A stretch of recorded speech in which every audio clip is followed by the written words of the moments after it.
Oke, kita mulai saja ya. Oke, Assalamualaikum warahmatullahi wabarakatuh. Oke, kita akan masuk ke materi selanjutnya.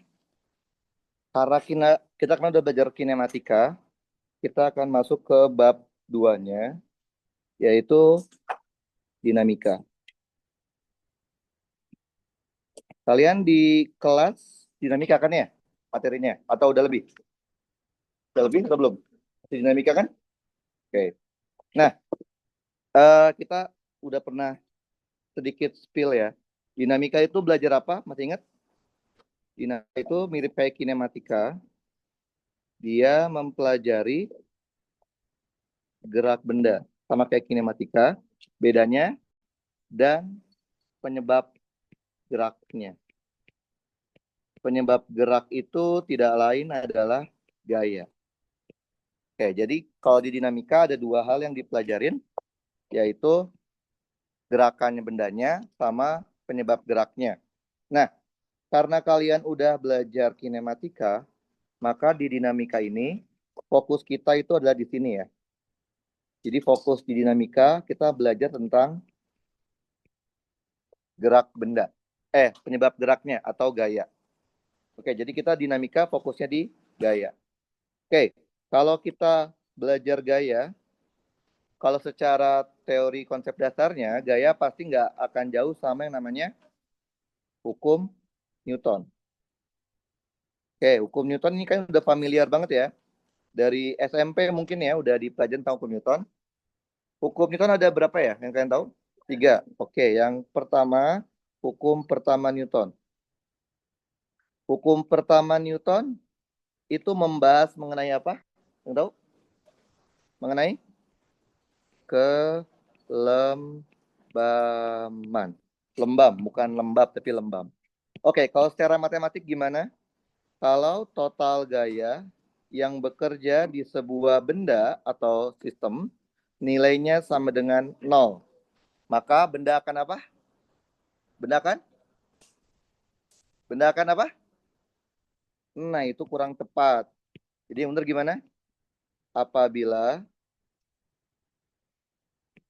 total gaya yang bekerja di suatu benda sama dengan nol totalnya ya, maka benda akan benda akan apa? Mempertahankan kondisi awalnya. Mempertahankan kondisi awalnya. Maksudnya, kalau awalnya bendanya diam, maka bendanya akan terus diam. Tapi kalau bendanya itu awalnya gerak, maka bendanya akan terus gerak dengan V konstan. Jadi sigma F sama dengan nol belum tentu diam. Oke? Nah, yang kedua, hukum kedua. Hukum kedua Newton mengenai apa? Mengenai benda bergerak kan ya? Mengenai benda bergerak. Kalau ditulis dalam matematik gimana? Apabila total gaya yang bekerja di sebuah benda, sebuah sistem, tidak sama dengan nol, maka akan muncul percepatan. Di mana arah percepatannya sama dengan arah total gayanya. Jadi kalau total gayanya ke kanan, maka A-nya ke kanan. Total gayanya ke kiri, A-nya ke kiri. Gitu ya. Tergantung total gayanya. Oke, hukum ketiga. Hukum ketiga Newton. Mengenai apa? Aksi reaksi. Aksi dan reaksi. Kalau kita tulis dalam bentuk matematika, menurut Newton, setiap gaya itu punya pasangan gayanya. Jadi kalau kalian kasih gaya, itu anggap namanya gaya aksi. Nah, menurut Newton, setiap gaya itu punya pasangan gaya. Maka akan muncul yang namanya gaya reaksi. Gitu ya? Di mana besar dari gaya aksi sama dengan gaya reaksi. Tapi berlawanan arah. Gitu kan? Oke, paham ya? Setiap gaya punya pasangan gayanya menurut Newton. Namanya gaya reaksinya. Nah, udah. secara teorinya, konsep dasarnya, kalau kita mau belajar gaya, itu cuma ini aja, hukum Newton. Nah, ada yang kalian masih nggak paham tentang hukum Newton? Ada yang nggak paham? Oke, saya coba tes dulu ya. Contoh. Oke, kita mau coba tes tentang hukum 1, 2, 3 ya. Oke, misalkan gini. Saya punya sebuah lantai, ada lantai. Di atas lantai, saya punya sebuah meja. Di atas meja, saya punya sebuah balok. Oke. Balok saya memiliki massa M. Oke. Anggaplah tidak ada gesekan sama sekali, lantainya licin, gitu ya. Dan sistem ini dalam kondisi diam. Oke, saya mau tanya ke kalian, kalau saya lihatnya balok dengan massa M, di balok dengan massa M ada gaya apa aja? Gaya? Gaya apa? Gaya berat. Gaya berat ke arah mana? Ke bawah. Simbolnya kadang W, kadang FG, F graph atau apa gitu. Saya simbolnya MG aja. Ada apa lagi selain gaya berat? Gaya normal ke arah mana? Ke arah atas. Gini ya. Oke. Ada gaya lain nggak menurut kalian selain normal dan MG di soal ini? Nggak ada gesekan dan bendanya dalam kondisi diam. Ada nggak gaya lain? Nggak ada ya. Oke. Saya bertanya ke kalian. Menurut kalian, MG, gaya berat, dan gaya normal di soal ini besarnya sama nggak? Sama. Kenapa? Karena tadi saya bilang dalam kondisi diam kan. Artinya apa kalau diam? Sigma F harus 0. Berarti MG sama normal harus saling menghilangkan. Kalau kalian berpikiran MG lebih besar dibandingkan normal, berarti sigma F-nya nggak 0. Berarti muncul percepatan ke arah bawah kan? Kalau lebih kalian berpikiran kayaknya lebih besar normal deh. Berarti sigma F juga nggak 0 kan? Berarti ada A ke arah atas. Nah, udah sepakat ya kalau normal sama MG di soal ini besarnya sama. Nah, pertanyaan saya sederhana. Di soal ini, oke? Saya hanya minta di soal ini, bukan di seluruh persoalan nanti ketemunya. Oke, di soal ini, apakah gaya normal dan gaya MG merupakan pasangan dari gaya aksi dan gaya reaksi? Apakah menurut kalian di soal ini gaya normal dan gaya MG itu pasangan aksi reaksi atau bukan? Ya bukan? Kenapa ya alasannya? Arahnya berlawanan, besarnya sama. Gitu ya? Oke. Sekarang kita mau cek apakah benar di aksi reaksi.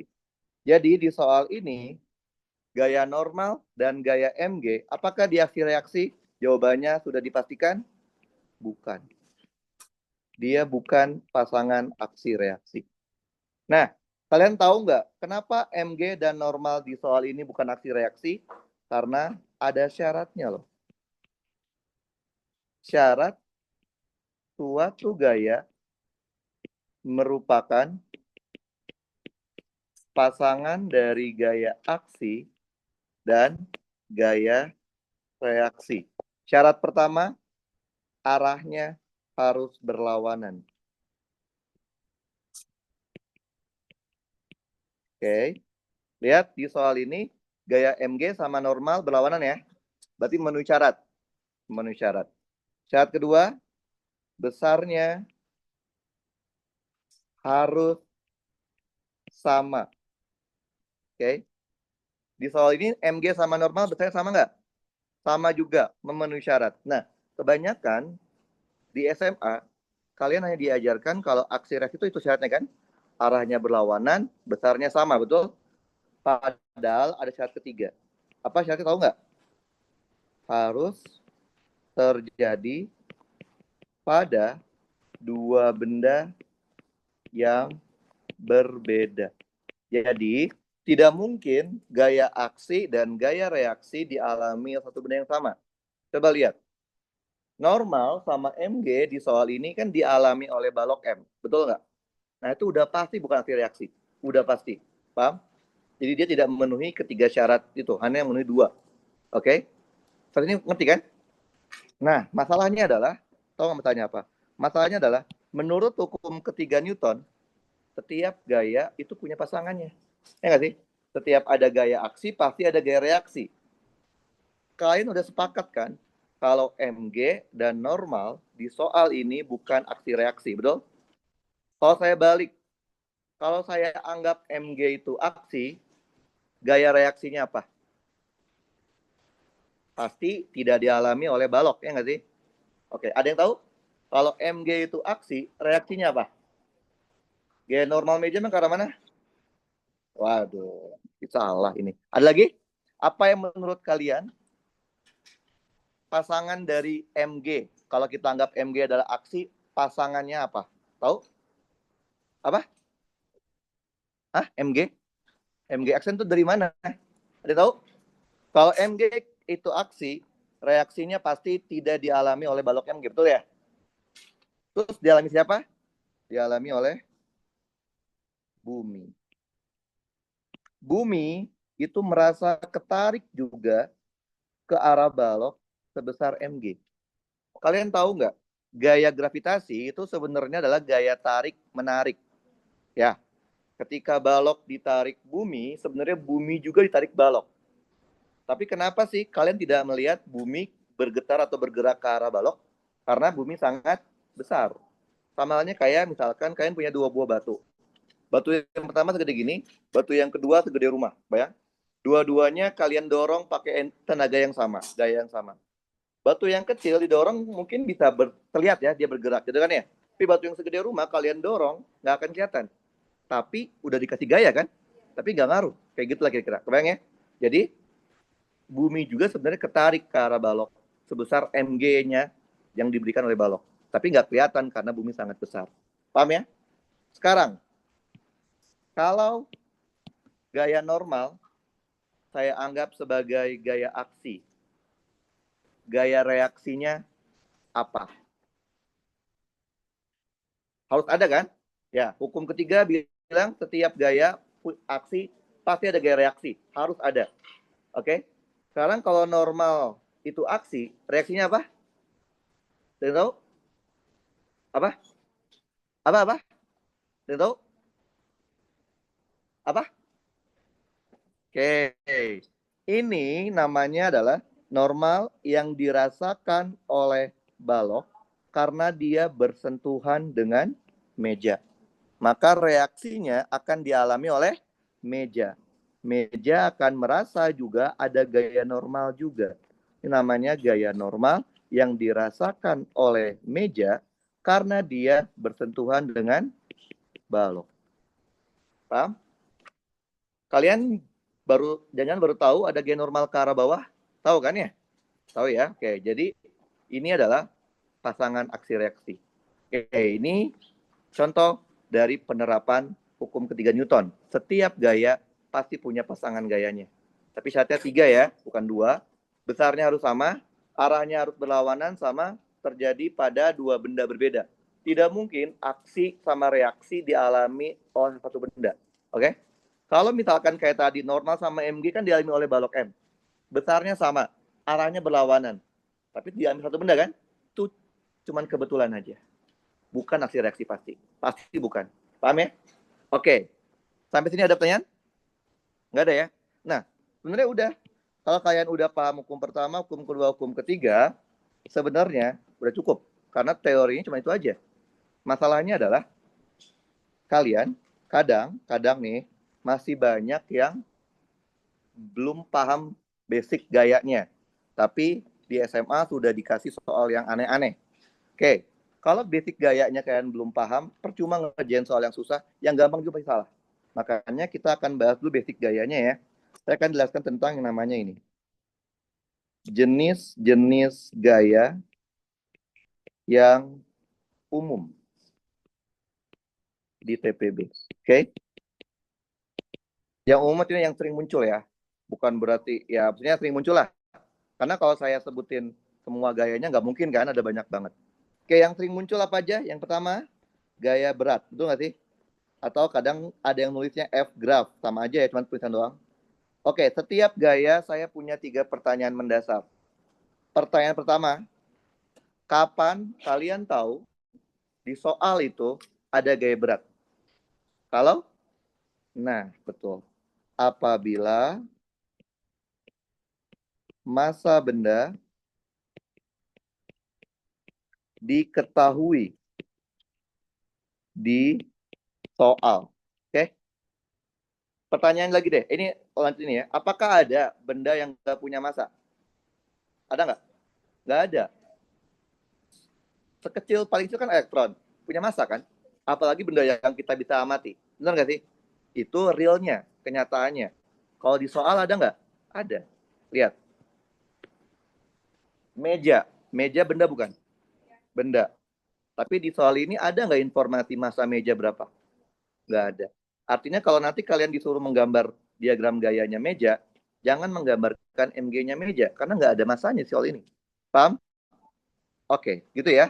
Jadi di soal itu, kadang ada benda yang nggak dikasih tahu masanya. Itu biasanya kalau benda itu nggak dikasih tahu masanya, itu berarti bukan benda yang kita tinjau.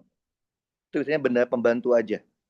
Oke, jadi kalau ada benda nggak ada masanya, itu berarti benda tersebut bukan yang kita fokuskan untuk dicari. Gitu. Oke, itu pertanyaan pertama ya. Pertanyaan kedua saya, masih di gaya yang sama, gaya berat. Gaya berat, rumusnya apa? M kali G. Selalu kan? Selalu. Namanya itu rumus. Kalau kalian setiap soal beda-beda itu berarti bukan rumus. Oke, pertanyaan ketiga. Gaya berat, arahnya kemana? Selalu harusnya ke pusat bumi, gitu ya. Tapi karena bumi pasti sangat besar dibandingkan benda-benda di atasnya, kita boleh bilang selalu ke arah bawah. Oke, jangan sekali-kali gambar W miring-miring. W itu harus ke bawah. Paham ya? Itu gaya pertama yang sering muncul. Gaya kedua yang sering muncul adalah gaya normal. Betul ya? Oke, pertanyaan sama. Pertanyaan pertama, kapan kalian tahu di soal kalian itu ada gaya normal? Kapan kalian tahu di soal itu ada gaya normal? Kalau? Kalau berkontak. Apabila bendanya itu bersentuhan. Bersentuhan dengan bidang atau benda lain. Oke, normal itu ada karena nyentuh. Oke, karena masih banyak dari kalian yang berpikiran normal itu ada karena ada MG. Oke, salah.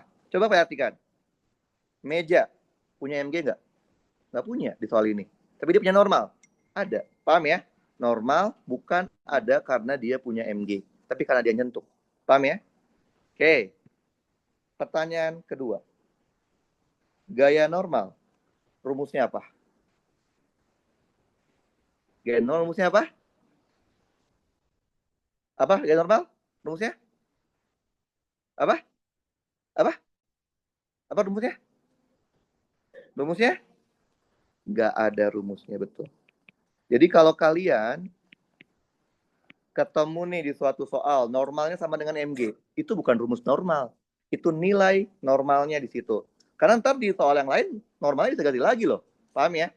Karena normal tuh nggak ada rumusnya, normal itu dicari. Dicari pakai sigma F. Bisa sigma F sama dengan 0, atau sigma F sama dengan M kali A. Tergantung bendanya dalam kondisi apa. Paham ya? Oke. Poin ketiga. Gaya normal. Arahnya kemana? Apa? Nah, betul. Jadi kalian jangan bilang normalnya ke atas ya. Selalu tegak lurus dengan bidang tentunya dan selalu keluar dari bidang tentu. Contoh lihat. Waktu kalian mengamati balok M. Lihat ya balok M kan? Balok M nyentuh meja kan? Berarti normalnya tegak lurus dengan meja dan keluar dari meja. Paham? Waktu kalian melihatnya meja nyentuh balok M, betul? Maka normalnya tegak lurus dengan balok M dan keluar dari balok M. Paham ya? Oke, normal arahnya tegak lurus dengan bidang dan keluar dari bidang sentuhnya. Kalian jangan menggambar normal malah menuju bidang sentuhnya. Harus keluar. Oke? Oke, itu gaya kedua yang sering muncul. Gaya ketiga yang sering muncul. Gaya apa lagi yang kalian sering dengar atau sering ketemu di soal di SMA atau di kuliah apalagi? Gaya gesek.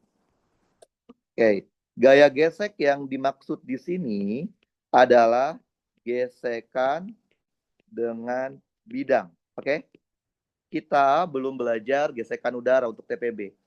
Ada, tapi susah ngerjainnya, nggak sesimpel bidang.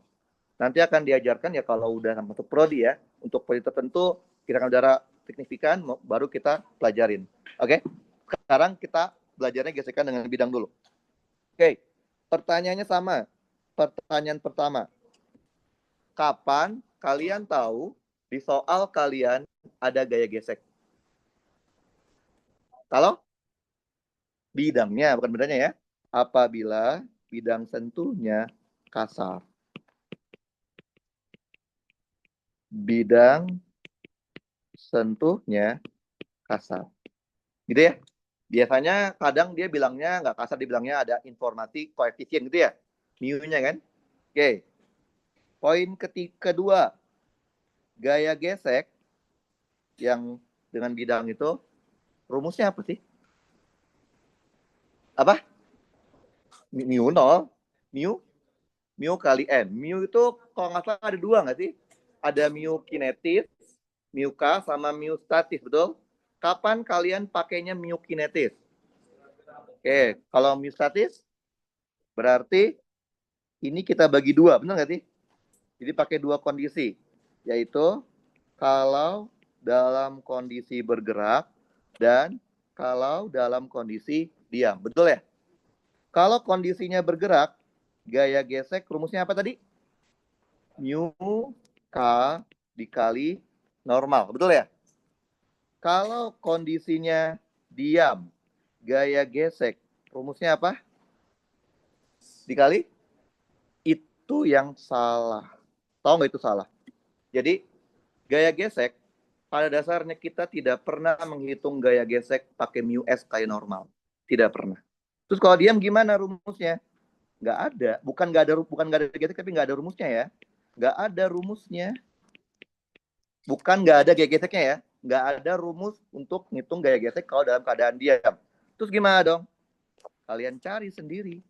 Cari pakai sigma F sama dengan 0. Oke? Jadi saya bilang ke kalian, pada dasarnya kita tidak pernah ngitung gaya gesek pakai mu S kayak normal. Kecuali dua kondisi. Kondisi pertama, soalnya bilang tepat akan bergerak. Tepat akan gerak tuh digerak nggak? Belum. Masih diam. Oke? Kondisi kedua, soalnya minta nilai maksimum atau nilai minimumnya. Paham? Itu biasanya pakainya gesek mu S. Oke? Karena itu biasanya batas, namanya titik ekstrim lah. Oke, jadi pada dasarnya kita tidak pernah ngitung gaya gesek pakai mu S kayak normal kecuali dua kondisi ya. Soalnya minta pada kondisi tepat akan bergerak atau soalnya bilang atau mencari nilai maksimum atau minimumnya. Paham ya? Selebihnya kita ngitung gaya gesek kalau diem cari sendiri. Oke, poin ketiga. Poin ketiga, arahnya gaya gesek kemana? Dengan? Oke, arahnya selalu berlawanan dengan, saya bilangnya, asumsi gerak. Oke, tahu kenapa bilangnya asumsi bukan gerak benda? Karena kadang kalian akan ketemu soal, kalian nggak tahu bendanya gerak kemana, ya nggak sih? Jadi kalian membuat namanya asumsi, perkiraan. Kalau kalian mengasumsikan benda itu gerak ke kanan, berarti gesekannya ke kiri. Kalau kalian mengasumsikan benda itu akan turun ke bawah, gesekannya ke atas. Gitu kan ya? Gesekan tidak pernah searah dengan asumsi gerak yang kita bikin. Paham? Nah, saya punya pertanyaan. Kalau kalian sering nggak sih ketemu soal di mana di soal itu nggak dikasih tahu bendanya gerak atau enggak? Pernah kan? Kalau kalian ketemu soal seperti itu, tidak ada informasi bendanya gerak atau enggak. Justru kalian suruh buktiin gerak atau enggak gitu kan ya? Kalian kalau ketemu soal seperti itu, kalian asumsikan bendanya gerak atau asumsikan bendanya diam terlebih dahulu. Asumsikan gerak. Kenapa tahu nggak? Kalau kalian mengasumsikan gerak, kalian pasti akan mencari A. Bener nggak? Percepatannya kan? Kalau dapat A-nya 0, berarti bendanya diam. Tapi kalau kalian dari awal udah men-state asumsi bendanya diam, udah pasti A-nya 0. Ya nggak sih? Nggak akan kalian mencari A kan kalau udah pasti diam kan? Paham? Jadi kalau kalian nggak tahu nih, bendanya itu gerak atau diam, asumsikan gerak dulu. Paham ya? Ngerti? Oke. Itu gaya ketiga. Gaya keempat, gaya apa lagi yang belum saya sebut? Yang belum saya sebut apa? Jadi udah ada gaya berat, terus gaya normal, gaya gesek, apa lagi yang belum? Tegangan tali. Disebutnya tension kan ya? Tension atau tegangan tali. Oke, sama pertanyaannya. Pertanyaan pertama, kapan kalian tahu di soal kalian ada gaya tegangan tali atau tension? Kapan? Kalau apa? Nah, betul. Apabila si bendanya itu terhubung dengan tali dan ada dannya loh ya, syarat kedua. Talinya dalam kondisi tegang atau ketarik. Kalau cuma terhubung sama tali itu ada informasi talinya kendor. Berarti T-nya 0, bukan minus ya, nggak ada T minus. Paham? Jadi syarat ada tension adalah ada tali yang menghubungkannya dan kondisi talinya diasumsikan tegang. Tapi kalau soal udah bilang talinya kendor, berarti nggak usah menggambarkan tension. Poin kedua, tegangan tali. Rumusnya apa? Nggak ada rumusnya. Jadi tegangan tali itu nggak ada rumusnya. Artinya, kalau kalian ketemu di soal nih, tegangan tali sama dengan mg cos theta atau apa gitu ya, itu bukan rumus tegangan tali. Itu nilai tegangan tali di soal itu. Jangan dihafal, paham ya? Karena dia nggak ada rumusnya, tegangan tali itu dicari pakai sigma F. Gitu ya. Bisa sigma F sama dengan 0 atau sigma F sama dengan M kali A. Tergantung kondisi soalnya. Poin ketiga, tegangan tali arahnya kemana? Tegangan tali arahnya kemana? Mana? Oke, arahnya selalu narik benda yang ditinjau. Oke, tidak ada ceritanya tegangan tali dorong benda. Nggak ada. Tegangan tali pasti narik benda. Kita lihat ya contohnya. Karena masih banyak yang salah juga nih tentang tegangan tali. Oke, misalkan saya punya kasus seperti ini. Ada sebuah katrol kayak gini. Katrolnya dihubungkan dengan tali, ujung talinya dihubungkan dengan sebuah balok. Balok punya massa M1. Ujung tali yang satunya dihubungkan dengan balok lagi. Dengan massa balok yang satunya adalah M2. Gini ya. Oke, kan kalian tahu ya, cara mengerjakan soal dinamika itu adalah membuat diagram gaya kan. Pastikan semua gayanya udah kalian tahu apa aja. Nah, buat diagram gayanya harus per benda. Oke? Ketika kalian lihat M1, maka kalian gambarnya hanya M1 aja. Jangan gambar yang lain. Oke. Di M1 ada gaya apa aja? Yang pasti-pasti ada massa, ada berat. M1 dikali G. Ada normal nggak ada. Ada tali kan ya? Maka ada tegangan tali. Lihat. tegangan tali 1 narik M1. Paham? Kalau kalian melihatnya M2, maka yang digambar M2-nya aja. Oke. Di M2 ada apa aja? Ada massa, maka ada berat M2G. Karena terhubung sama tali, maka ada tegangan tali 2. Lihat, tali 2 narik massa 2, betul ya? Kalau kalian menggambarnya katrol, maka gambarkan katrolnya aja. Nggak usah gambar yang lainnya. Paham ya? Oke, di katrol ada gaya apa aja? Ada berat katrol nggak? Nggak ada ya. Di soal ini katrol nggak ada masanya. Paham? Artinya katrol ini tidak bermassa nih. Berarti nggak usah gambarin berat katrol. Adanya apa? Tali. Maka ada tegangan tali 1 dan tegangan tali 2. Lihat, talinya narik katrol. Nah, kenapa saya penting nih gambar kayak gini? Karena di SMA kadang menggambarnya tuh di gambar utamanya. Gambarnya gini kan di SMA biasanya. Gini kan? Nah, ini yang bikin kalian jadinya nggak yakin T itu arahnya kemana. Ini tuh bukan berarti T itu bisa ke atas, bisa ke bawah. Ya ini tuh harusnya kita lihat dari sudut pandang si benda yang mana dulu. Kalau lihatnya benda yang satu ya, T udah pasti ke atas. Nggak mungkin ke bawah, paham? Kalau kita lihatnya katrol, T satunya ke bawah, udah nggak mungkin ke atas. Paham ya? Makanya saya lebih suka, kalian tuh kalau ada benda kayak gini, banyak benda, gambarnya potong-potong. Jangan menggambar di gambar utamanya. Pusing, gambar potong-potong. Jadi kalau ada 3 benda ya, potong di 3. Paham ya? Oke, ngerti sampai sini ya? Kayak itu gaya keempat yang sering muncul. Gaya kelima. Gaya apa lagi yang belum saya sebut? Gaya pegas. Juga sering ya. Gaya pegas. Oke. Pertanyaannya sama. Pertanyaan pertama, kapan kalian tahu di soal kalian itu ada gaya pegas? Kapan? Apabila bendanya terhubung dengan pegas. Apabila bendanya terhubung dengan pegas. Dan adanya ya, pegasnya dalam kondisi tertarik atau tertekan.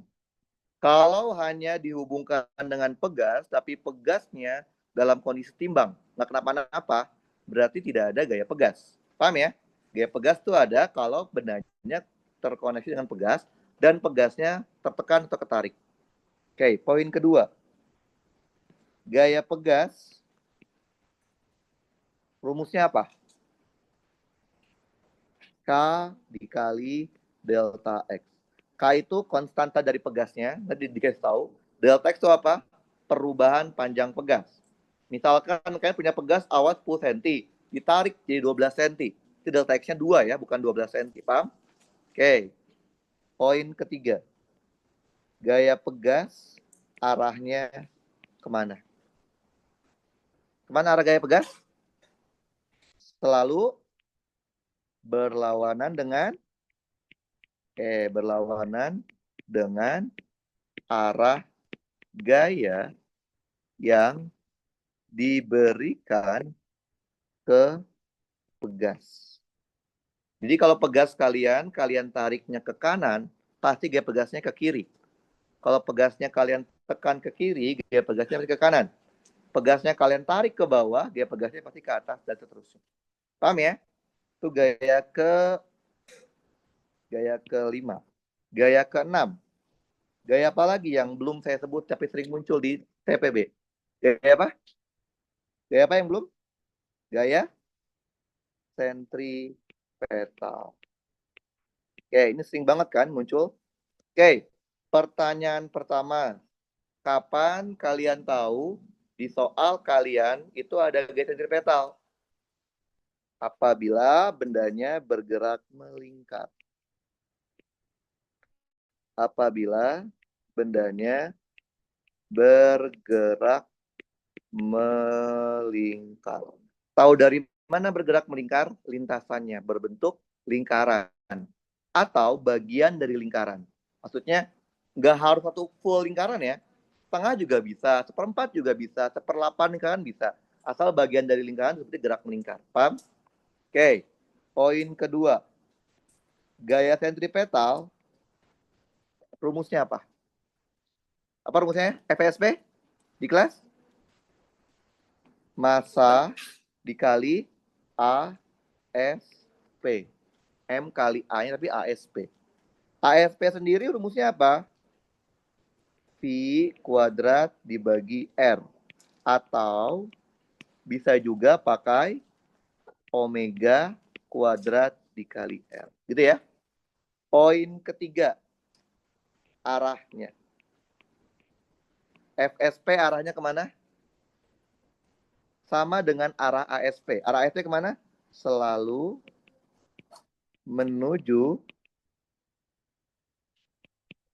pusat lingkaran atau pusat lintasan lingkarannya. Nah, khusus buat FSP, saya akan tambahkan satu poin penting di sini.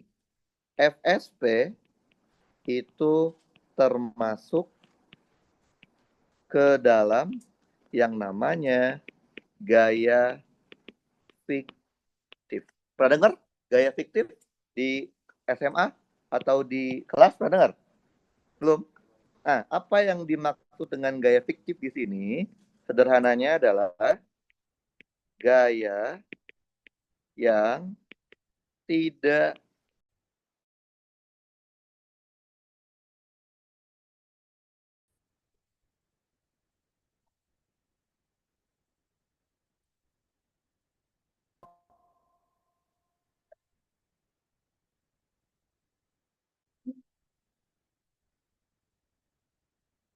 oke. Okay. Nah, gaya fiktif yang saya maksud adalah gaya yang tidak perlu digambarkan. Digambarkan di diagram gaya. Tapi masuk ke perhitungan. Oke. Emang kalau kalian menggambarkan FSP di diagram gaya bakal disalahin nggak? Enggak. Cuman saya lebih menyarankan ke kalian tidak perlu digambarkan FSP-nya. Kenapa? Kalau kalian menggambarkan FSP-nya, kalian akan tidak sadar malah melakukan kesalahan. Jadi saya tidak perlu gambarin FSP. Nah, inilah kira-kira 6 gaya yang sering muncul di TPB. Kalian harus tahu kapan gaya itu muncul, rumus gayanya apa, sama arahnya kemana. Gitu ya? Nah, jujur aja ya, bab dinamika gaya-gaya ini, menurut saya pribadi, ini adalah bab paling susah kalian di ujian. Paling susah. Kenapa saya bilang paling susah? Ada satu saja gaya yang kalian lupa masukin, atau salah nentuin arahnya, atau salah ngitung rumusnya, udah pasti kalian kerjakan salah semua. Ya kan? Jadi makanya ini paling susah menurut saya. Paling gampang salah. Maka kalau ntar di ujian, kan kalian ujian soalnya esai kan ya? Kalau kalian baca soal dinamika, kalian nggak ngerti nih, dinamikanya itu maksudnya diapain gayanya, mending skip aja dulu, kerjain yang gampang dulu. Karena ini, kalau kalian udah nggak ngerti, maksain ngerjain, kemungkinan benar kecil, dan makan waktu. Paham ya? Jadi ini menurut saya bab paling satu ini. Nah, kalau kalian udah paham tentang bagaimana gaya itu muncul di soal, rumus gayanya sama arah gayanya, sebenarnya udah cukup sebenarnya. Cuman, saya akan menambahkan satu lagi. Jadi, kalau kalian nanti kerjain soal-soal dinamika, ternyata ada beberapa yang saya bilang sebut namanya jebakan. Jebakan dasar. Dinamika di TPB. Oke, ada 4 sebenarnya. Cuman saya akan kasih 2 dulu deh ya. Jebakan itu maksudnya gini loh. Sering banget muncul. Kenapa saya bilang jebakan? Karena kalian kadang nggak sadar kalau lagi salah. Kenapa? Karena di SMA-nya kayaknya bener deh. Ngerjainnya gitu. Padahal salah. Bayangnya, maka kalian nganggapnya bisa ngerjain nomor 2 nih, ngerjain nomor dinamika. Padahal cara ngerjainnya salah. Dan jawabannya mungkin salah. Paham ya? Nah, jebakan yang paling pertama, yang paling gampang, dan paling mungkin sering juga, saya sebutnya namanya ini. Jebakan gaya sentripetal. Oke. Nah, yang harus kalian pahami di jebakan ini adalah kalian harus pahami itu ciri-cirinya. Ciri-ciri soal dinamika yang ada jebakan ini itu seperti apa. Sama bagaimana solusinya supaya kalian nggak kejebak. Oke? Ciri-cirinya. Ciri-ciri soal atau kasus yang ada jebakan FSP sederhana aja. Apabila bendanya bergerak melingkar. Jadi kalau kalian ketemu soal bendanya geraknya muter-muter, lintasannya lingkaran atau bagian dari lingkaran, itu sebenarnya kalian sedang dihadapkan dengan yang namanya jebakan FSP. Nah, bagaimana solusinya supaya kalian tidak terjebak dengan jebakan FSP? Langkah pertama, standar aja, kalian buat diagram gaya. Ingat, buatnya untuk masing-masing benda ya, jangan digabung. Oke, standar banget. Langkah kedua, nah ini krusial. Nih, bukan. Kalian tahu ya, kalau benda itu bergerak melingkar, pasti ada yang namanya gaya sentripetal. Betul ya? Tapi, kalian juga tahu FSP itu termasuk ke dalam gaya fiktif. Maka saya sarankan kalian tidak perlu gambarkan FSP karena akan bikin kalian bingung. Oke? Nah, langkah ketiga krusial nih. Jadikan sumbu X atau sumbu Y. Salah satunya aja, X atau Y, yang menuju ke pusat lingkaran. Kalian kan biasanya bikin sumbu tuh X tuh ke kanan, Y tuh ke atas, itu kan ya? Betul ya? Nah, ketika ada gerak melingkar, seolah-olah si sumbunya itu ikut muter. Kalau dia di sini dia gini jadinya. Paham nggak? Ya? Jadi dia ikut muter tuh. Jadi ketika dia benarnya di sini, ini pusatnya, berarti X-nya gini. Nggak begini. Paham? Jadi ketika benda itu muter, si sumbu X dan Y kalian ikut muter. Bayang? Oke, jadi pasti akan ada satu sumbu X atau Y yang ke pusat. Oke? Nah, langkah keempat. Kalau udah kayak gitu gampang. Sigma F yang tegak lurus dengan pusat lingkaran hasilnya harus 0 dan sigma F yang menuju ke pusat lingkaran hasilnya harus sama dengan FSP. Nah, ini yang saya bilang. Kita tidak menggambarkan FSP di diagram gaya, tapi FSP itu muncul di perhitungan. Paham ya? Oke, kita lihat soalnya. Sayangnya, kan udah dapat modul 2 kan ya? Ya, tapi modul 2-nya nggak ada yang soal kayak gini. Jadi saya ambil dari yang lain. Oke. Nah, ini dia. Oke. Nah, oke. Ini soalnya kayak gini. Ada sebuah bola. Bolanya yang warna pink ini ya. Oke. Bolanya yang warna pink. Bolanya punya massa. Massa bolanya 1,34.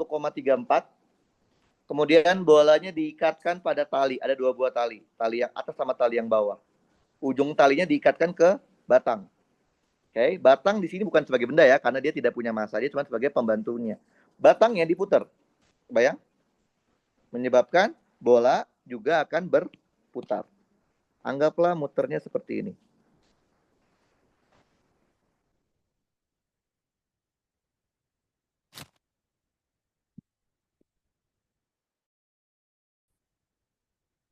Oke, bayang? Bayang ya? Jadi bolanya berputar. Ya, berarti bola ini bergerak melingkar kan? Betul ya? Nah, benda bergerak melingkar itu adalah ciri-ciri dari jebakan FSP. Betul? Apabila benda bergerak melingkar. Langkah pertama apa? Kalian tinggal buat diagram gaya untuk bendanya aja kan? Oke, berarti sini yang sebagai benda itu hanya si bola. Batang bukan benda. Ada apa aja gaya di bola? Karena dia punya massa, berarti ada berat. M kali G. Ada normal nggak? Ada normal?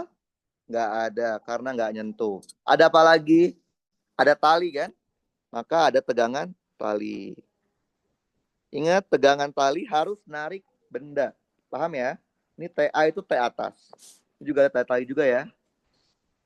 Ini ada tali lagi namanya TB. Tegangan tali bawah. Ada lagi nggak? Harusnya ada FSP kan? Tapi FSP itu gaya fiktif. Maka sarannya jangan digambarin. Langkah ketiga apa? Jadikan sumbu X atau sumbu Y yang menuju ke pusat lingkarannya. Mana pusat lingkarannya? Ini, ya nggak sih? Betul nggak? Betul? Maka kalian harus jadiin yang ke situ, itu pusatnya. Maunya yang ke pusat X apa Y? Bebas. Mau X, boleh. Berarti X positif itu ke arah pusat ya. Berarti Y-nya gini. Betul gitu ya? Sampai sini paham kan? Paham? Oke. Nah, kan basic banget ya. Kalau di dinamika, kalau kalian udah bikin gambar diagram gaya, harus pastikan kalau semua gayanya ada di sumbu X dan Y yang benar kan? MG sudah ada di sumbu Y negatif, betul? Tapi TA sama TB ngaco nih. Berarti harus diurai, betul? Gimana ngurainya? Gampang. Dari buntut mau ke kepala. Berarti ini ada yang ke atas, betul? Sama ada yang ke kiri. Gitu ya? Oke. Nah, yang bawah juga sama. Dari buntut mau ke kepala. Berarti ada yang ke bawah sama ada yang ke kiri. Gitu ya? Nah, kalau kita mau mengurai, kita butuh sudut kan? Coba kalian perhatikan. Tadi kan talinya itu panjangnya sama ya? Sama-sama L, betul? Kemudian jarak antara ujung-ujung tali itu D, betul? D-nya dia bilang sama kayak L. Berarti segitiga apa yang terbentuk? Sama sisi. Betul? Berapa sudut masing-masing segitiga sama sisi? 60. Berarti ini 60 derajat. Ini juga 60 derajat. Paham ya? Oke, berarti yang hijau, yang ke arah atas, itu TA sin atau cos 60. Oke, jangan hafalkan. Biasanya kan apa ini gini. Kalau Y itu sin, kalau X itu cos, itu salah. Itu lihatnya dari yang dicari kan ini yang hijau yang ke atas kan? Kan sama aja kayak ini. Ya enggak? Betul? Lihat, hijau yang garis ke atas itu dia adanya di dekat 60 apa di depannya? Samping apa di depan? Hah, depan mah yang depannya dong. Samping. Samping itu pasti cos. Paham ya?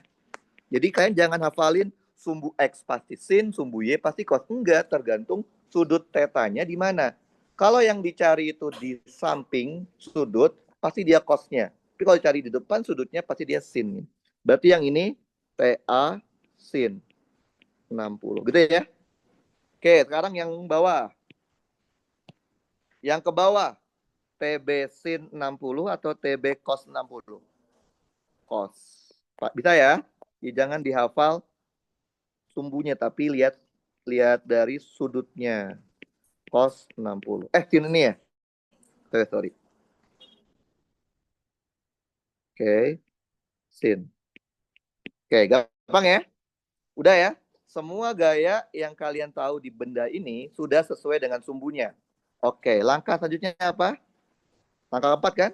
Sigma F, sigma F yang tegak lurus dengan pusat lingkaran. Di soal ini apa? Sigma Fx atau sigma Fy? Sigma Fy dong. Kan X malah menuju ya. Berarti nilainya harus 0. Betul?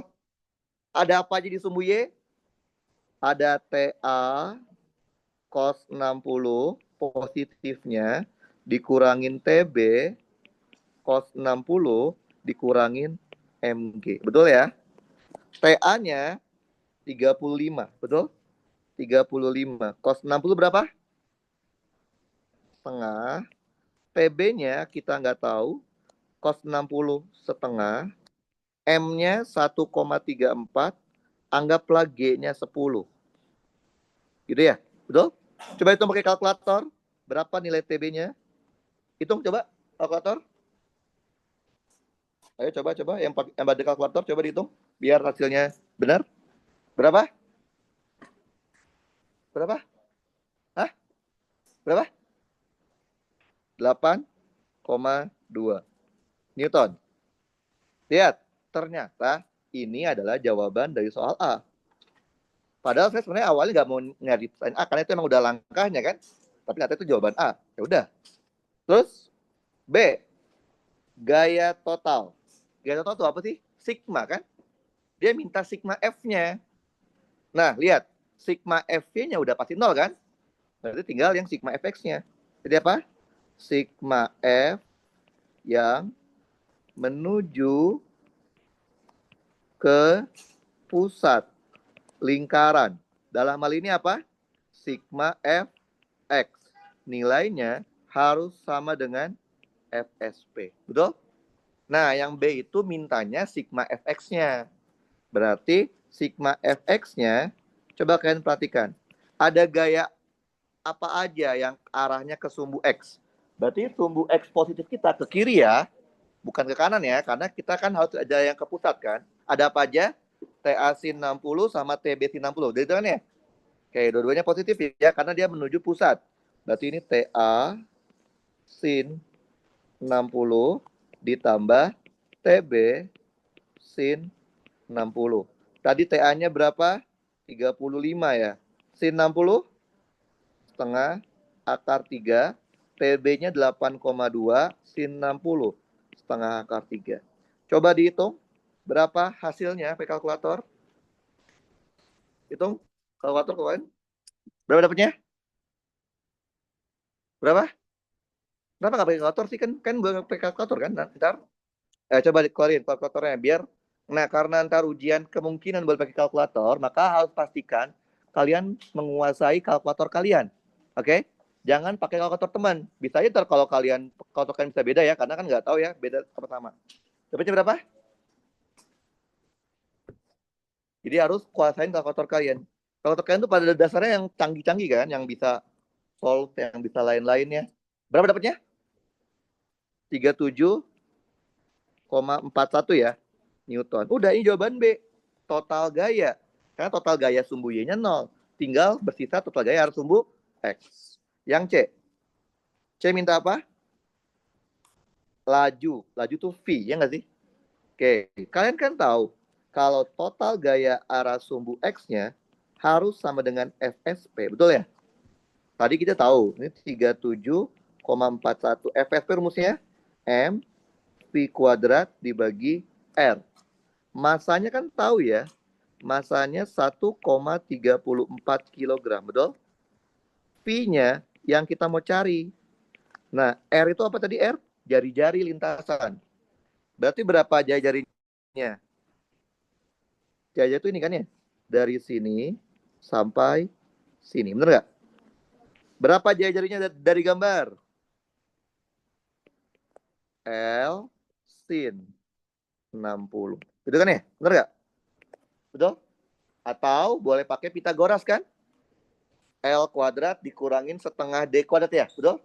Akarin. Oke. L ini berapa? L-nya 1,7. Sin 60 setengah akar 3. Coba dihitung kalkulator, dapatnya berapa R-nya? 1,7 kali setengah akar 3. Berapa? Hah? Berapa? Bukan.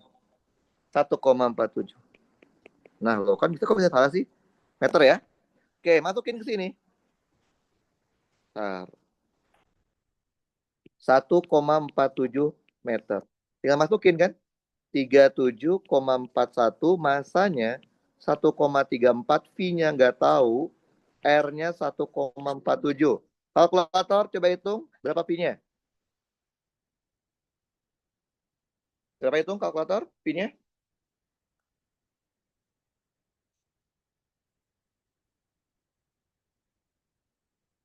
Berapa? Hah? Berapa? Hah? Berapa? Berapa? 41. Itu V-nya loh. Itu V kuadrat. 6,4. Ya, betul. Begitu.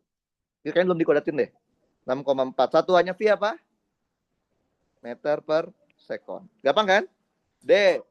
D minta apa? Arah dari gaya total. Arah dari sigma F. Sigma F-nya 0 kan? Berarti nggak ada arahnya ya. Orang nggak ada F-nya ya. Berarti yang dimaksud adalah sigma Fx kan? Ke arah mana sigma Fx? Ke kiri ya. Atau ke pusat lintasan. Berarti sigma F-nya ke pusat lintasannya. Dalam hal ini, di gambar ini, ke kiri. Paham? Gampang ya? Jadi kalau kalian nanti ketemu ciri-ciri soal yang seperti tadi saya sebutin, bendanya gerak melingkar, itu sebenarnya kalian sedang dihadapkan dengan yang namanya jebakan FSP. Menggambar FSP nggak akan disalahin, tapi akan membuat kalian jadi bingung. Oke, makanya saran saya jangan digambarin FSP-nya. Paham ya? Oke, sampai sini ada pertanyaan? Nggak ada ya? Oke, kalau tidak ada, kita masuk ke jebakan kedua. Jebakan kedua yang sering muncul itu adalah ini. Jebakan gaya gesek. Oke. Nah, sama kayak tadi. Yang harus kalian pahami adalah ciri-cirinya. Oke. Ciri-cirinya seperti apa sih jebakan gaya gesek itu? Sederhana aja. Apabila ada gesekan, tahu dari mana ada gesekan? Bidangnya kasar ya. Dan kalian tidak tahu bendanya itu gerak kemana. Oke. Sering kan kalian kayak gitu ketemu ya? Dikasih tahu dia kasar, tapi nggak ada informasi bendanya gerak kemana. Kan selalu perkiraan kan gitu kan ya, betul nggak? Nah, kalau kalian ketemu soal yang seperti itu, di mana ada gesekan dan kalian nggak tahu geraknya itu kemana pastinya, itu namanya kalian lagi dihadapi dengan soal namanya jebakan gaya gesek. Oke? Kalau misalkan ada gesekan, tapi kalian udah tahu, oh ini pasti ke kanan gerakannya, itu berarti nggak ada jebakannya, paham ya? Yang ada itu kalau kalian ada gesekan dan kalian nggak tahu bendanya gerak kemana. Bahkan kan nggak tahu bendanya gerak atau enggak, paham? Sering kan ya? Oke, saya mau minta kalian kerjakan, tapi ini bukan yang worksheet-nya ya. Ini soal UTS, tapi gampang. Salah, bukan yang ini. Sebelum saya kasih tahu langkah-langkahnya, saya mau kalian mengerjakan soal yang ini. Mana ya? Ini. Oke, nih soalnya. Oke, ini soal UTS, tapi ini UTS yang gampang. Kenapa? Kalau dulu itu fisika itu dibagi jadi dua. Ada fisika A sama fisika B. Fisika B yang lebih gampang. Ini soal fisika B.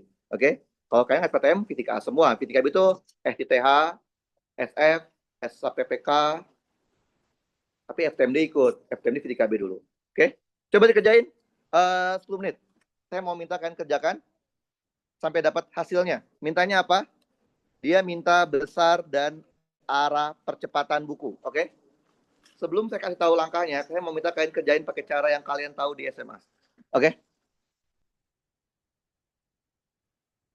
Saya minta A-nya berapa. Yang ini nggak akan dikumpulin. Karena bukan yang ini yang akan kita kerjain. Yang susah. Ini masih gampang soalnya. Oke, ntar saya kasih tahu langkahnya. Nah, kenapa saya bilang jebakan? Karena banyak dari kalian yang nggak sadar itu tuh salah kayak dulu ngerjainnya. Di SMA kayak bener-bener aja, padahal salah. Oke? Coba ya kerjain ya. Gampang banget kan ya ini soal fisika B. Fisika A nggak bakal segampang ini.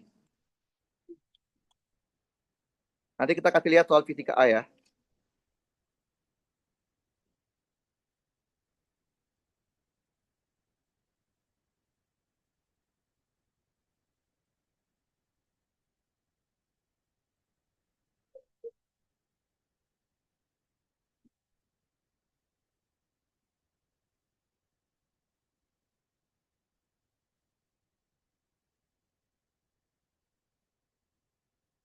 Oke, 10 menit ya. Sampai 17 lebih 10. Oke, saya mau minta kalian cari A-nya. Nilai A-nya sama arah A-nya. Oke? Coba kerjain pakai apa yang kalian ingat di SMA. Nah, setelah itu kita akan benerin gimana cara ngerjainnya supaya kalian bener. Karena kalau kalian masih salah, ya itu emang kenapa ya doktrin SMA itu emang sama kayaknya. Hampir semua SMA tuh ngajarnya kayak kayak kayak gitu. Banyak yang nggak terlalu benar tapi dianggap benar. Maka kita mau coba benerin. Oke, coba kerjain ya. Kerjain sampai kalian dapat A-nya, percepatannya dan arah dari A-nya kemana. Oke? Oke, sampai jam 12 17 lebih 10 ya. 8 menit lagi. Jadi kan udah saya kasih tahu ya semua gaya-gaya yang sering muncul kan? Kan udah tahu gaya apa aja yang akan muncul, udah tahu ya. Arah gayanya udah tahu, rumusnya udah tahu kan? Jadi nggak ada ceritanya kalian nentuin gaya normal salah. Kalau udah salah, arahnya aja udah salah nih. Udah nggak ada harapan kan bener. Pasti salah semua. Paham ya? Makanya tadi di awal kita harus menekankan, kan bener dulu deh bikin bikin gayanya. Bener tahu ada gaya itu, arah gayanya sama rumusnya. Udah. Itu bener, buat diagram gaya benar, itu seolah tuh kayak 50% itu benar. Tinggal kalian tuh tinggal ngitung yang bener aja. Tapi kalau kalian bikin diagram gayanya udah salah, ada yang kurang, salah arah, percuma kalian ngerjain 2 lembar atau 3 lembar, nggak mungkin benar. Pasti salah. Oke? Coba kerjain. Saya minta A-nya. A-nya berapa? Arahnya dan nilai A-nya. Oke? Sampai 17 lebih 10, 7 menit lagi. Nanti saya akan lihatin gimana cara ngerjain soal jebakan gaya gesek seperti ini. Ini kan, oh ya ini nih. Ini cara paling gampang, ini ada jebakan atau enggak adalah ini. Kalau soal memberitahu mu S dan mu K, itu secara tidak langsung soal itu minta kalian cek. Gerak apa enggak? Gitu kan ya? Kalau soal cuma ngasih tahu mu S, berarti udah dipastikan itu bakal diam. Nggak perlu dicek lagi. Karena nggak ada perbandingnya. Kalau cuma ngasih tahu mu K, udah pasti benarnya gerak. Oke, paham ya? Jadi ciri paling gampang ngelihat itu ada jebakan apa enggak, ada nggak mu S sama mu K-nya. Kalau dia ngasih tahu, berarti itu kemungkinan besar tuh soal ada jebakannya. Oke? Kalau enggak, ada ya. Kalau hanya mu S dan mu K, berarti ya aman-aman aja. Nggak akan ada jebakannya. Paham ya? Oke, coba 7 menit lagi.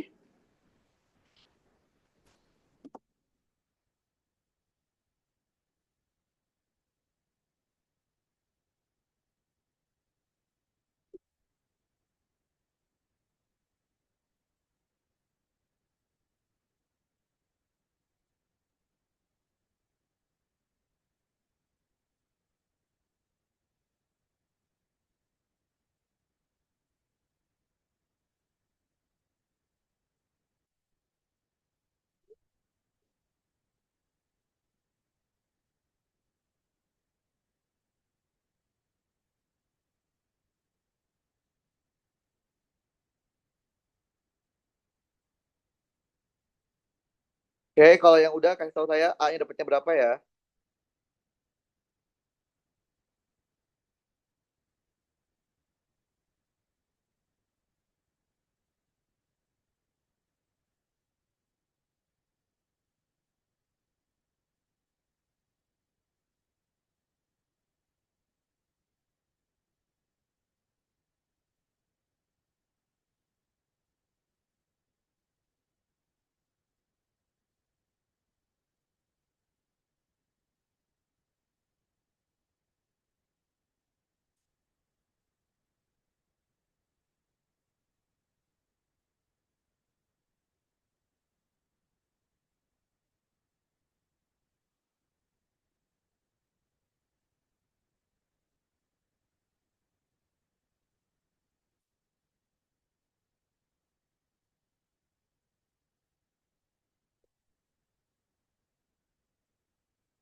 Oke,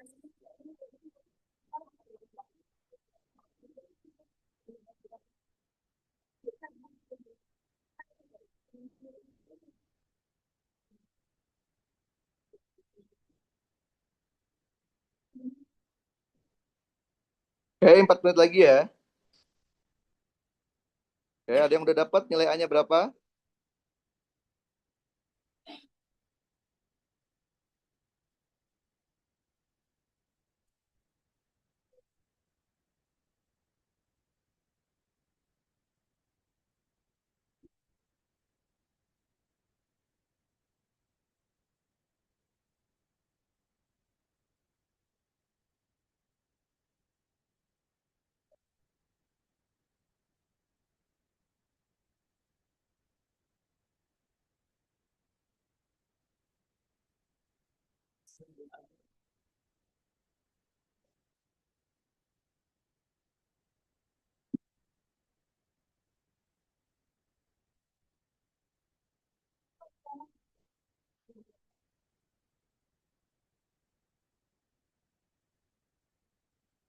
Ada yang udah dapat?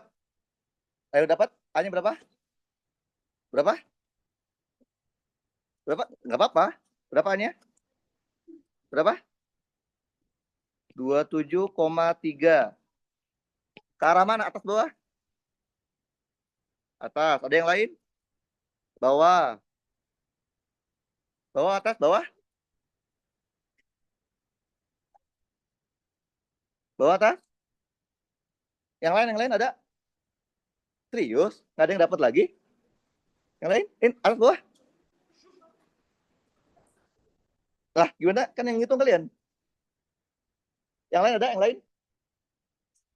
Ada yang dapat 0. Ada yang lain? Nggak apa? Nggak apa? Sebutin. Berapa? Berapa?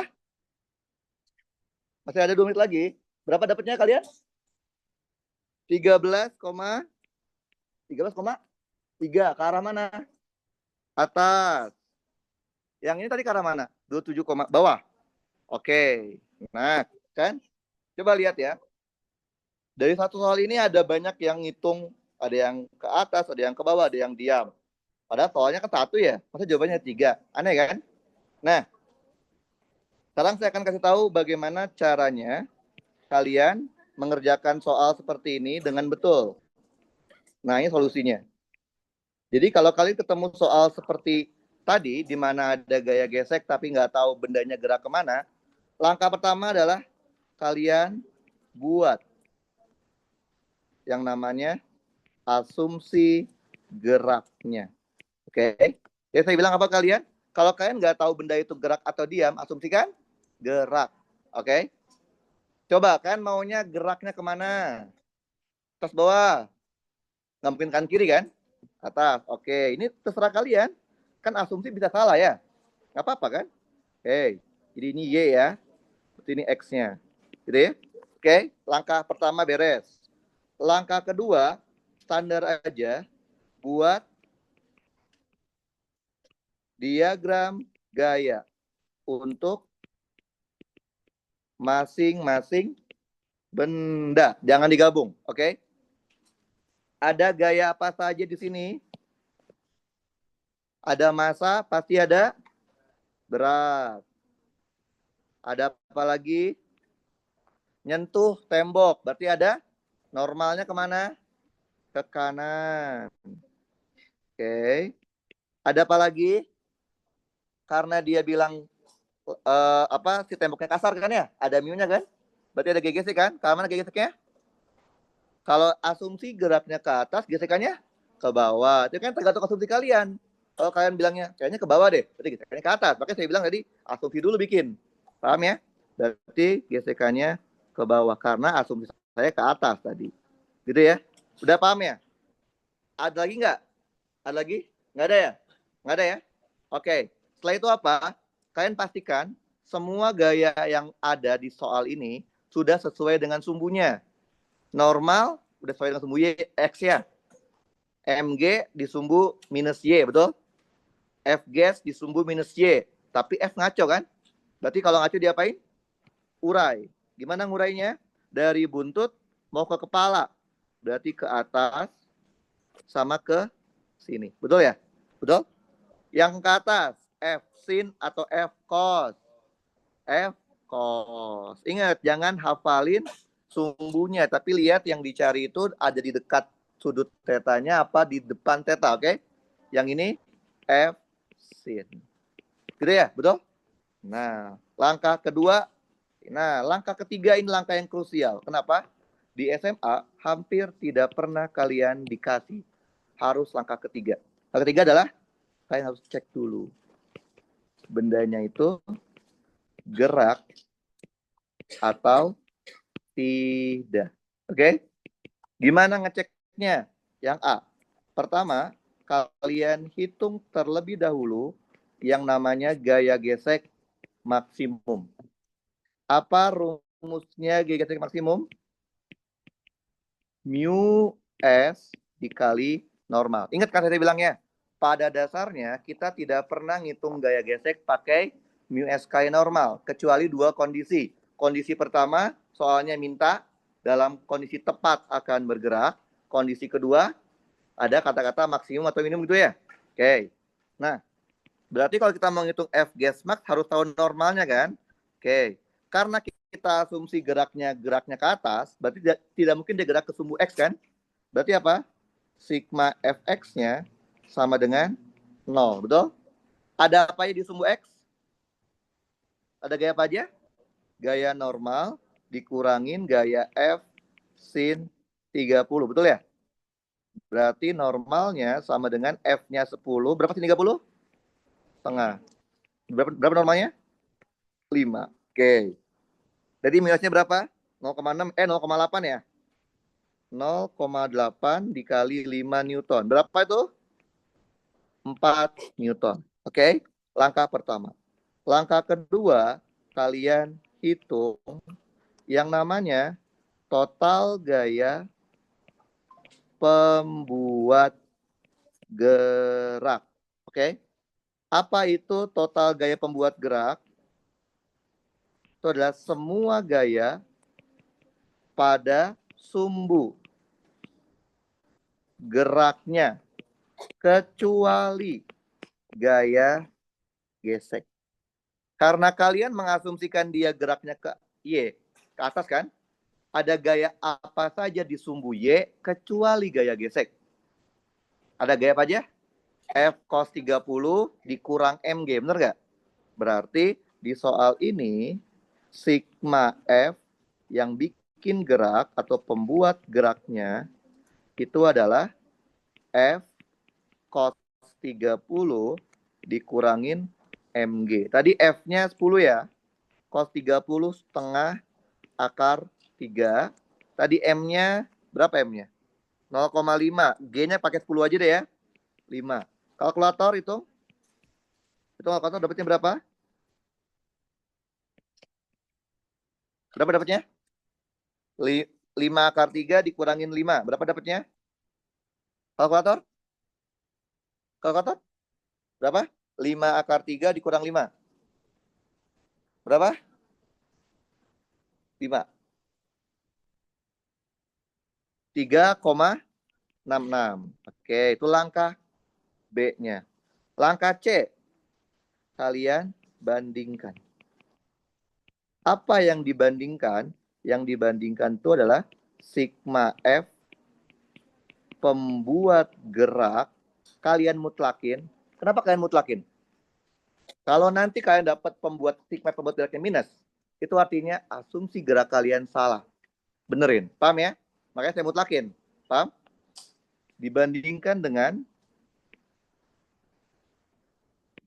yang namanya gaya gesek maksimum. Oke. Apabila sigma F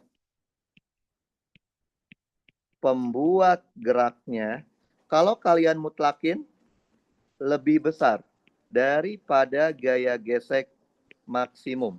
Kalau yang bikin gerak lebih besar dari gesekan maksimumnya, benda gerak diam? Benda dalam kondisi gerak. Kalau udah tahu benda kondisinya gerak, kalian udah bisa yakin gaya geseknya pasti mu K dikali normal. Oke? Apabila total gaya pembuat geraknya, kalau dimutlakin, lebih kecil sama dengan gaya gesek maksimumnya. Berarti gerak atau diam? Benda dalam kondisi diam. Kalau kondisi bendanya diam, gaya geseknya apa? Jangan pakai mu S, belum, tapi dicari. Pakai sigma F sama dengan 0. Ingat ya, saya sudah bilang berkali-kali, tidak, kita pada dasarnya tidak pernah ngitung gaya gesek pakai mu S kayak normal. Kecuali dua kondisi. Soalnya bilang tepat akan bergerak, atau ada indikasi mencari maksimum atau minimum. Oke? Selain itu nggak ada rumus gaya gesek F kayak normal. Nah, oke, kalau udah langkah keempat. Langkah keempatnya baru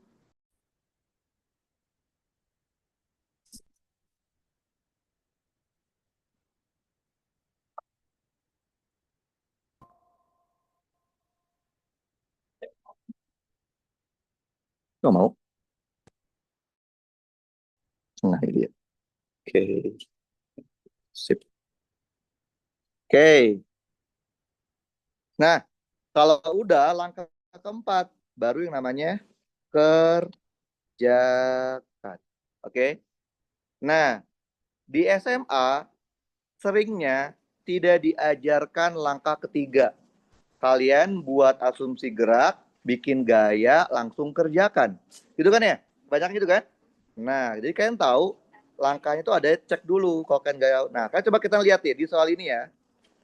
Di soal ini. Coba lihat.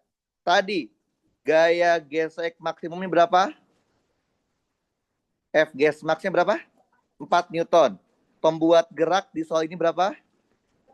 3,66. Gedean mana? Berarti di soal ini sigma F pembuat gerak kalau dimutlakin lebih kecil sama dengan dari gaya gesek maksimum. Berarti gerak atau diam? Berarti benda dalam keadaan diam. Kalau bendanya diam, A-nya berapa? Nah, paham kan?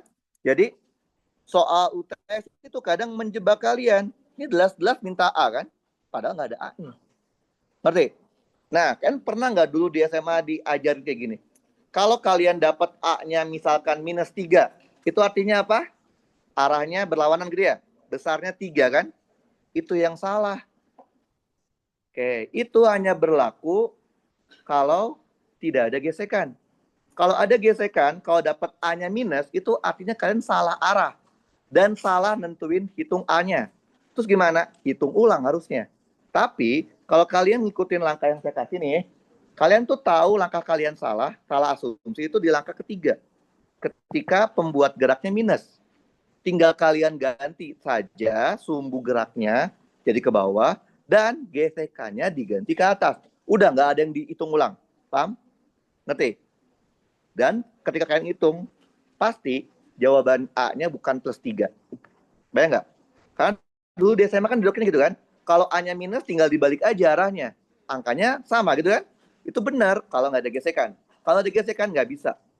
Ulangi sampai dapat A-nya positif. Paham? Tapi kalau kalian mengikuti langkah saya, dijamin kalian salah pun nggak apa-apa. Karena kalian tuh baru ngitung itu setelah tahu salah atau benar. Paham ya? Bukan ngitung dulu baru tahu salah. Paham? Ngerti ya? Oke, kalau ngerti kita kerjaan soal yang beneran UTS-nya. Fisika A. Oke, ini UTS 2023-2024. Bukan yang ini, nih. Salah. Ini. Nah, ini soal buat fisika A. Oke. Ini UTS 2023-2024. Oke. Nah, ini yang dikerjain di kertas lembar ya. Kerjakan worksheet-nya. Ini M1 yang ini. Ini M2. Ini M3. Oke? Paham ya? Coba dikerjain ya. Lihat. Kenapa sih bisa tahu ini adalah jebakan gaya gesek? Karena ada informasi ini. ya kan? Ada mu S dan ada mu K. Itu artinya apa? Kita nggak tahu ini tuh gerak atau enggak kondisinya, kondisi awalnya. Paham ya? Oke, coba dikerjakan A, B, C-nya ya. Oke. Kalau bingung bisa tanya asisten, jangan jangan takut. Pokoknya langkahnya samain aja. Langkah-langkahnya.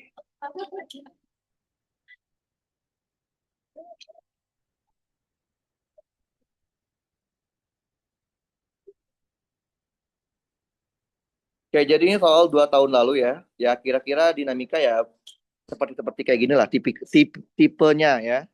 Sebenarnya ada 2 jebakan lagi, tapi mungkin 2 jebakan lagi akan kita lanjut di pertemuan selanjutnya aja ya. Kayak yang A gampang ya, cuman disuruh gambar diagram gaya. Gampang ya itu ya. Jadi kan kalian diminta atau nggak diminta pasti gambarin kan? Artinya soal itu soal bonus harusnya. Artinya kalian tuh harus nomor 2 ini minimal A bener lah, gitu kan?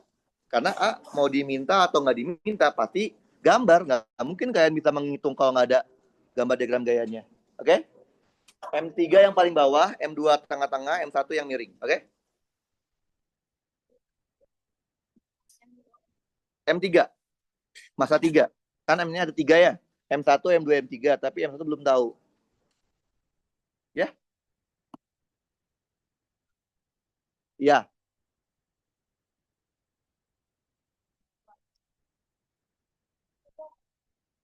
Ada talinya nggak ke arah bawah? Ada. Ya udah ada dong. Karena kan udah tahu ciri-cirinya. Kalau dihubungkan dengan tali pasti ada T.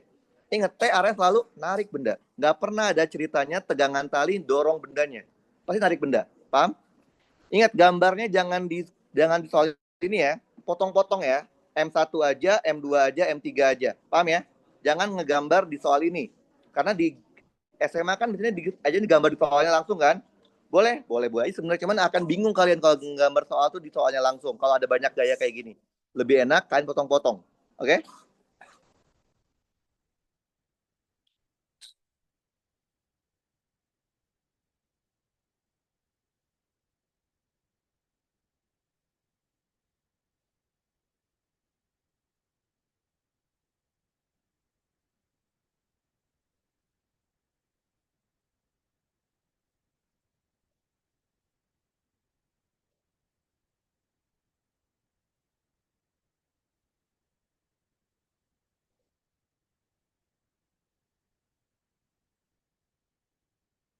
Oke.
Oke, coba ya dikerjain ya. Makanya saya bilang ke kalian, kalau udah bisa buat diagram gaya, itu 50% benar.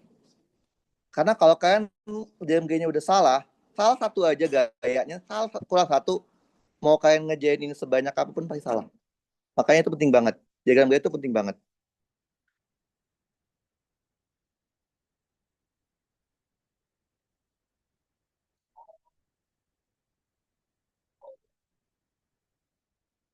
Oke, jadi soal UTS itu seperti ini kira-kira ya.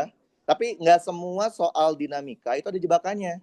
Jadi kalau kalian baca soalnya nggak ada ciri-cirinya, ya udah kerjain kayak biasa SMA aja. Tapi jarang sih biasanya ada jebakannya. Tapi bisa aja nggak ada. Oke, jadi kuncinya itu ada di diagram gaya.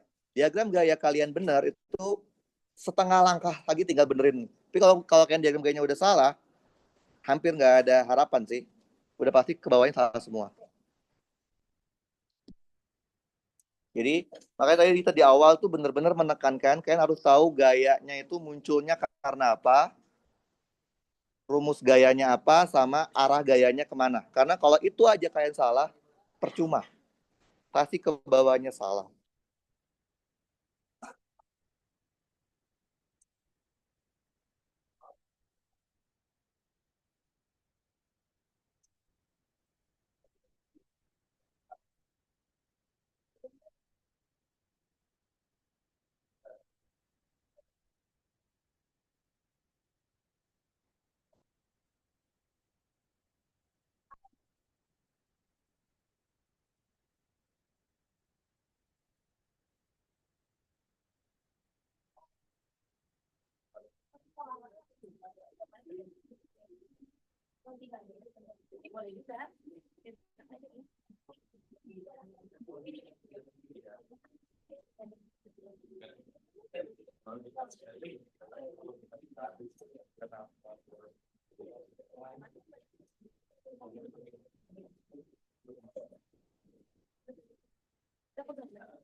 Oke, kalau kalian bingung jangan ragu tanya asisten ya. Santai aja. Pokoknya pastikan gaya kalian udah bener. Karena kalau itunya pasti salah, percuma ngerjain yang B sama C. Percuma. Oke? Pastikan gaya kalian udah bener.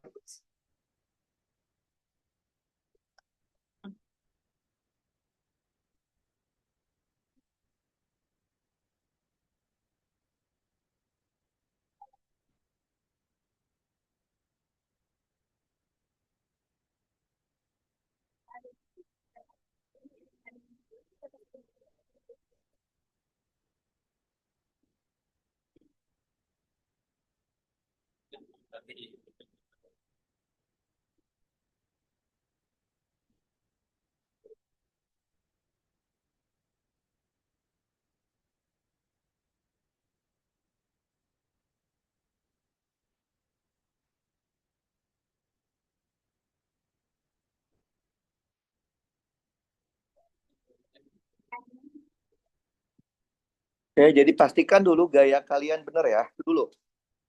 Satu aja ada gaya lupa, udahan. Salah semua. Satu aja lupa. Satu saja ada gaya yang kalian salah arah. Udah semua.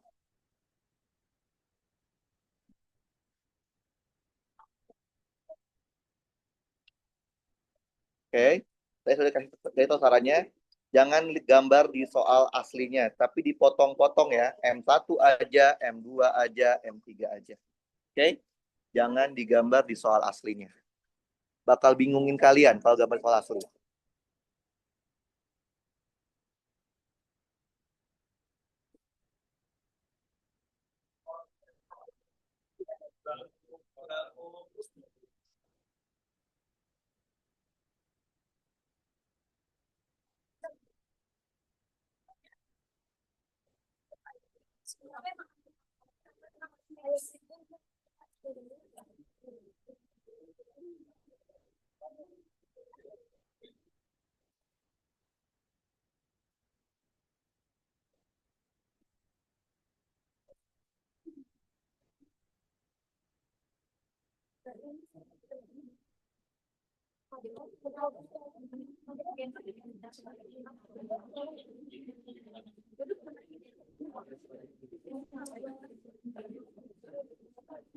Oke, jadi pastikan diagram gayanya benar dulu ya.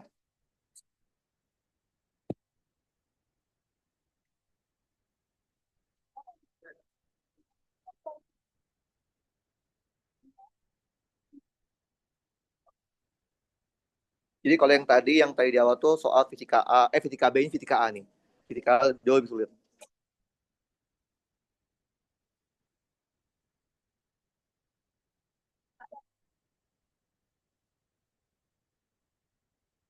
Anggap aja G-nya 10 aja ya. Biar gampang deh ngitungnya G-nya 10. 10 aja. Tapi ntar kalau di ujian, perhatikan soal aslinya ya. Kadang kan bukan gunakan G berapa ya. Kalau 9,8. Sekarang kan cuma belajar aja ya. Yang penting tuh udah bener.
Oke. Kalau kalian perhatikan soal nomor B. B bilangnya apa? Tepat akan bergerak ya. Berarti kalau itu udah pasti pakainya mu S kan ya? Ingat kan tadi bilang ya, kita pada dasarnya tidak pernah menggunakan gaya gesek pakai mu S kayak normal, kecuali dua kondisi. Kondisi pertama, soalnya minta tepat akan bergerak. Kondisi kedua, dia minta kondisi maksimum atau minimum kan ya? Oke, jadi dia minta tepat, M1-nya tepat akan bergerak menuruni bidang miring. Berarti ke arah bawah ya dia maunya ya. Berarti gesekannya ke atas gitu kan ya? Oke. Menurut kalian, pertanyaan B, itu M1 minimum atau M1 maksimum? Minimum untuk gerak ke bawah. Ya tahu ya. Jadi ini kalau didetailkan adalah M1 minimum untuk gerak ke bawah. Berarti kalau mau gerak ke bawah harus lebih dari itu kan? Gitu ya. Nah, karena itu akan menentukan buat jawab yang C. Kakak udah bisa tahu ini minimum, berarti ini gimana? Oke? Okay?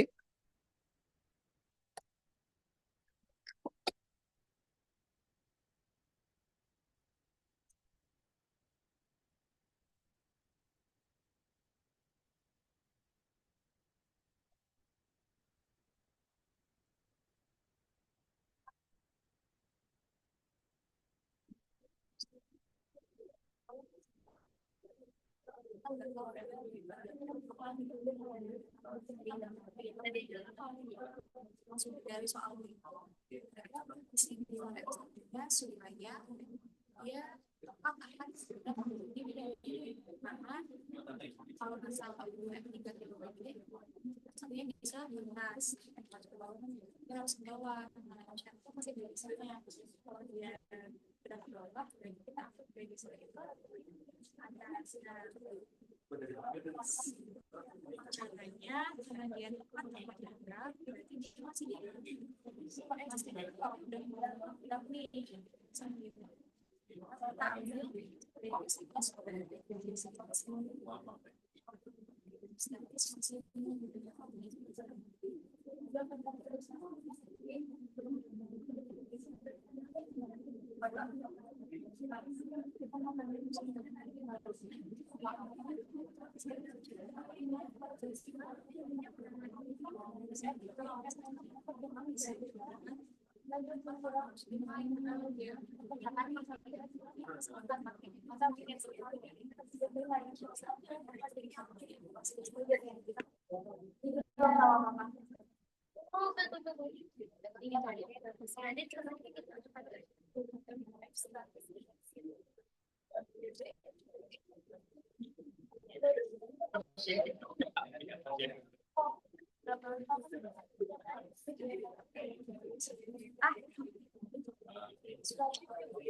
Kalau kita ambil maksudnya oh ya pas kalian jauh sigma n sigma n yang kalau masalah dia ya jadi dapat yang satu yang berapa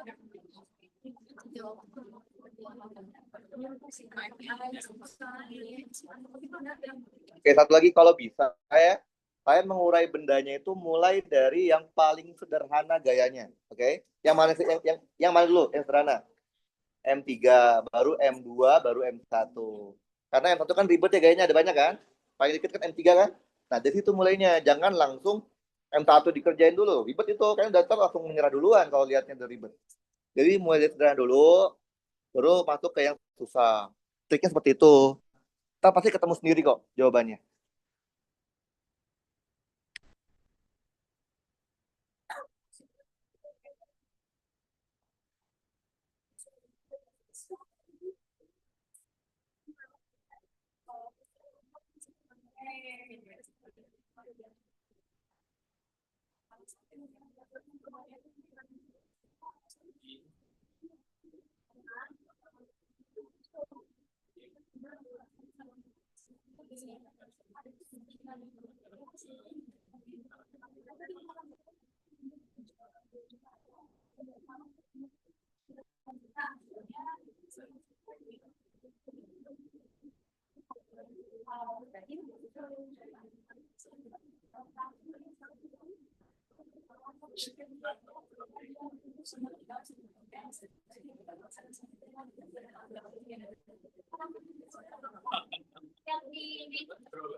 Oke, sambil menunggu kalian absensi dulu aja ya.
Oke, kalau udah selesai boleh dikumpulkan ya.